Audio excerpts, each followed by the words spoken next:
فرمایا میرے بعد اگر کوئی نبی ہوتا تو لکانا عمر ہو، وہ عمر ہوتے. سبحان اللہ. نبی کے بعد فرماتے اگر میرے بعد کوئی نبی ہوتا، کیونکہ آپ کے بعد تو کوئی نبی ہو سکتا ہی نہیں، نہ ہوا. جو کہتے ہیں ہو سکتا ہے، ہو جاتا، ہو جائے، کوئی فرق نہیں پڑے گا، وہ مردود ہے، وہ ددکارے ہوئے لوگ ہیں اور وہ ختم نبوت کے منکر ہیں.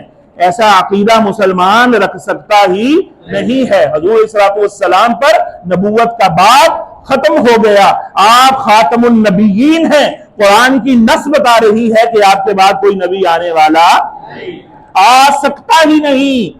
لوگ کہتے ہیں، لوگوں کا مردود عقیدہ ہے کہ اللہ کی تو شان یہ ہے کہ اللہ چاہے تو ایک ہی آن میں کروڑوں محمد پیدا کر دے. معاذ اللہ ثم معاذ اللہ. ارے تم کروڑوں کی بات کرتے ہو جن کا اللہ نے سایہ نہیں بنایا، جن کا ثانی نہیں ہو سکتا، تم ان کو کروڑوں کی بات کرتے ہو. دوسرا محمد نہیں ہو سکتا، دوسری ہستی نہیں ہو سکتی صلی اللہ علیہ وسلم. خدا کے لیے بھی یہ محال ہے. کیوں کہ اللہ نے ایک کو جب ڈکلیئر کر دیا تو یہ خاتم النبیین ہے، اور اگر دوسرا ممکن ہو تو خدا نے جن کو آخری کہا ہے پھر وہ آخری رہیں گے؟ بولے وہ رہیں گے؟ جبکہ خدا تو ان کو آخری کہہ رہا ہے، تو آخری تو پھر وہ ہوگا کہ جو ہو سکتا ہو.